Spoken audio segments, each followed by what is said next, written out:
In this video, we'll learn about some of the commonly used C++ primitive data types. These types are also sometimes called fundamental data types because they're implemented directly by the C++ language. The types we'll discuss in this video are the character types, the integer types, which include both signed and unsigned integers, the floating point types, and the Boolean type. It's important to keep in mind that unlike many other programming languages, the size and precision of C++'s primitive data types are largely dependent on the platform that you're working on and the compiler you're using. This means that as a C++ programmer, you need to be aware of your specific machine and understand how much storage is allocated for these types to effectively use them. The C++ include file climits contains information about the size and precision of the data types for your specific compiler. As you know, computers store information using a binary representation which consists of zeros and ones. And these fundamental type sizes are expressed in bits. The more bits allocated to a type, the more unique values that can be represented. Also, the more bits, the more storage that's necessary to represent that type in memory. In this table, you can see how many values can be represented in a given number of bits. The formula used to calculate these values is 2 raised to the number of bits power. So we can store 256 distinct values in 8 bits, 65,536 distinct values in 16 bits, over 4 billion distinct values in 32 bits, and over 18 billion distinct values in 32 bits. Now let's take a look at the specific primitive types one at a time. The C++ character data type is used to represent characters such as the letter A, X, and so forth. The character data type is often implemented as 8 bits, which means it can represent a maximum of 256 characters. This is plenty to represent the alphabets for many spoken languages. However, some spoken languages have thousands of characters, and in many cases, multiple symbols are combined to form single characters. In order to support these languages, C++ supports a wider character type that can be as large as necessary to represent these characters. Unicode is a common standard used to represent multiple character sets for any language. When we work with characters in this course, we'll use the char data type since it easily supports the Latin character set. C++ also supports the integer data types. Integers are used to represent whole numbers. Both signed and unsigned integers are supported. There are many variants of the integer data type. Let's take a look at some of them. The following tables show the C++ integer data types for both signed and unsigned integers. In addition to those shown in the table, it's possible to store both signed and unsigned integers in the character data type. Notice that some of the keywords in this table are bold and others are italicized. Also, typical sizes are included in the table. For example, if you want to declare a signed integer, you don't need to use the signed keyword, since by default integers are signed. Similarly, if you want an integer type that stores very large numbers, you can simply declare the type as long, and you'll get a signed long integer. If you want unsigned integers, that is, integers that are 0 or positive values only, then you're required to use the unsigned keyword. I know this may seem a little confusing with all the optional keywords, but it's not so bad if you just think that by default, all integers are signed. I know what you're thinking. Which ones of these do I use in my application? And the answer is, it depends. If you want an integer variable that stores ages, then you could use an unsigned int or even an int. If you want an integer to represent the number of kilometers between the planets, then you'd probably want to use an unsigned long. For most applications, using int is perfectly acceptable, but you do need to keep in mind the limitations, especially when you perform math on variables and store results in other variables, since the results may not fit into the variable you're saving to. This could cause an overflow. We'll look at a specific example of an overflow in live code at the end of this video. C++ also supports floating point types. These are used to represent non-integer numbers, such as real numbers like 1.2, 0.5, and pi.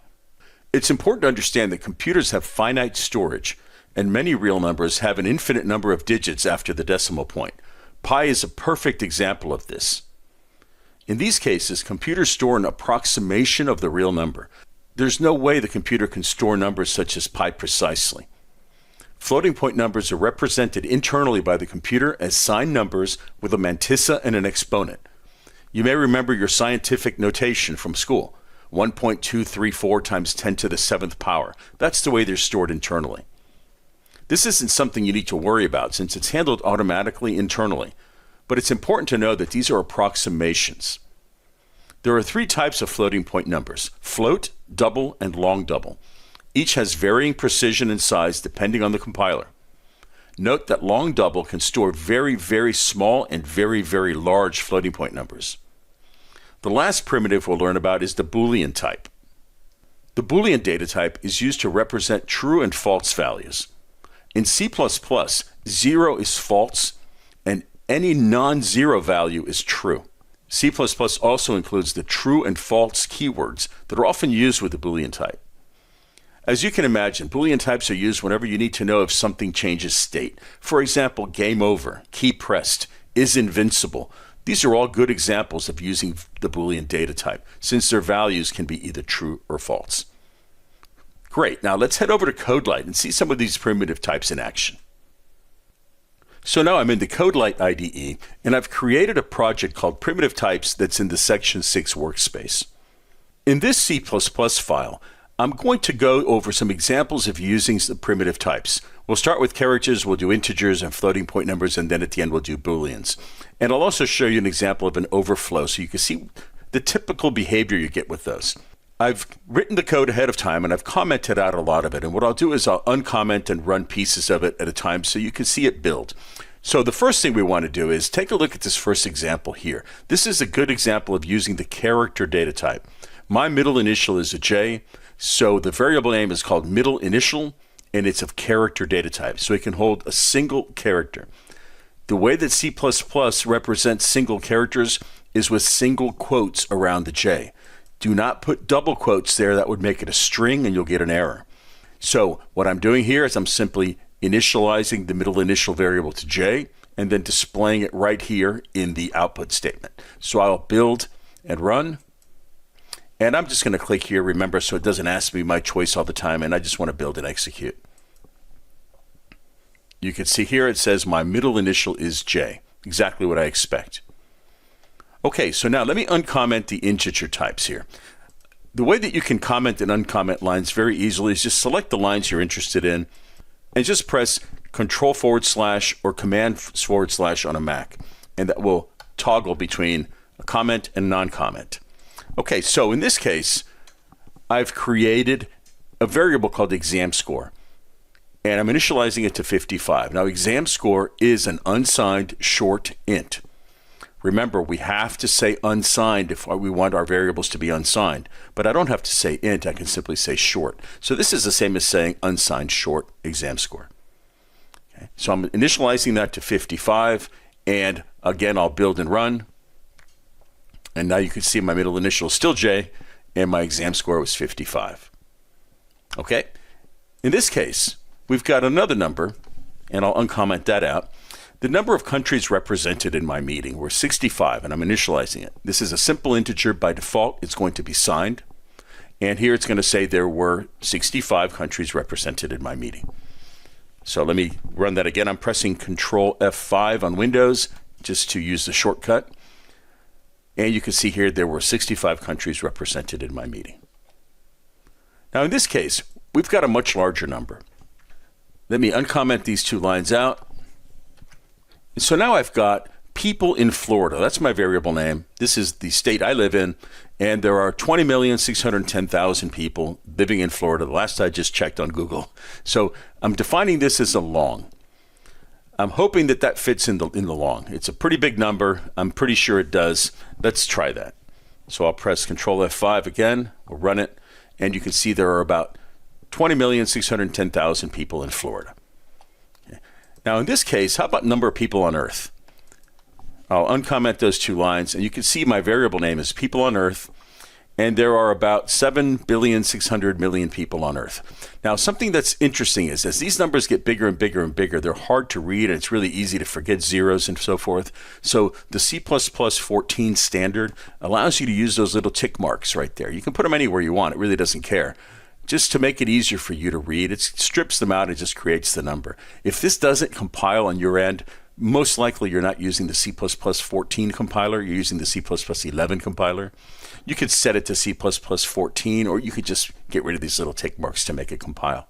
So when I run this, you'll see something interesting happen. I'm pressing Control F5 again.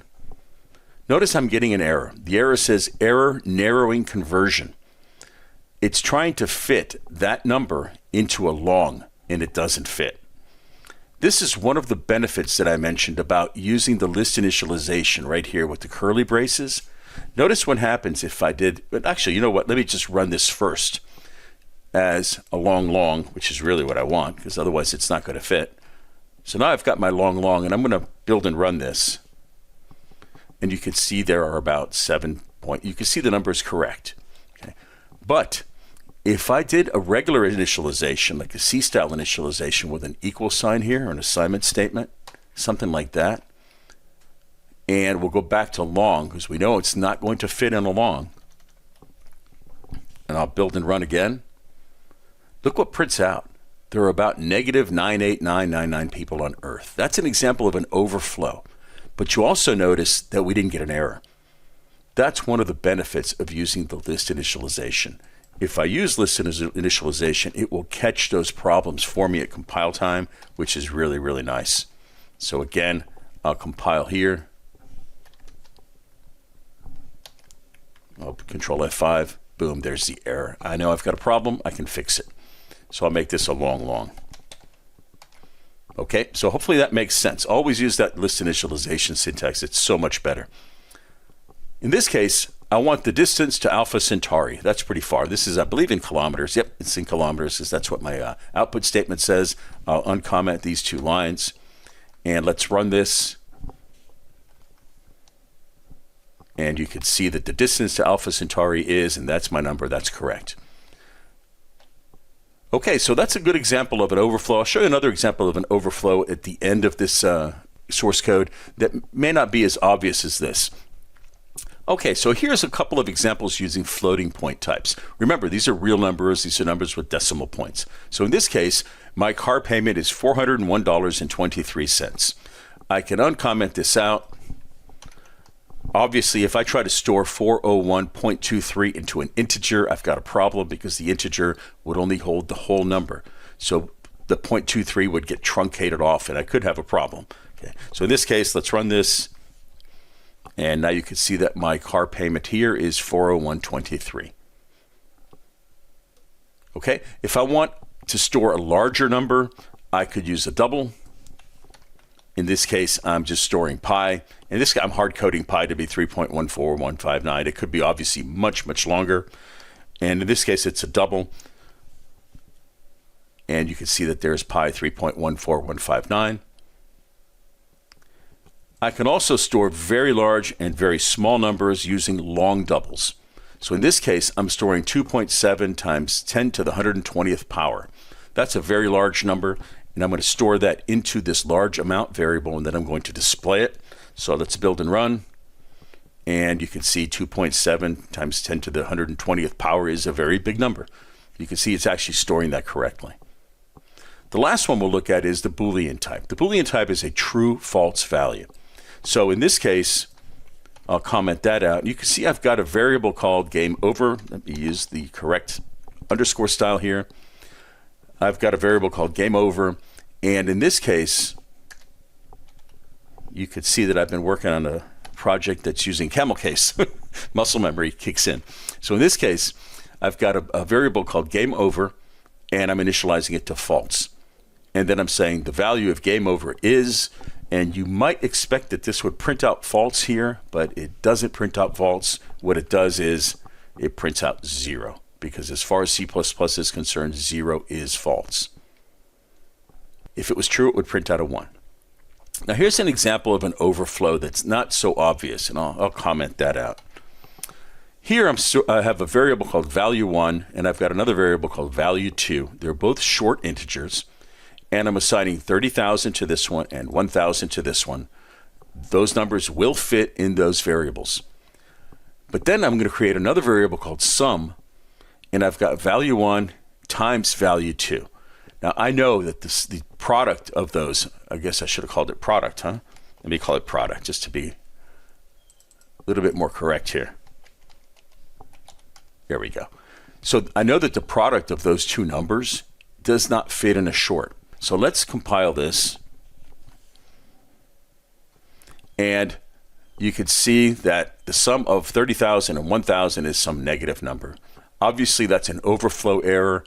Be very careful with these things. Make sure that, those two pieces each will individually fit in the shorts, but the product certainly can't.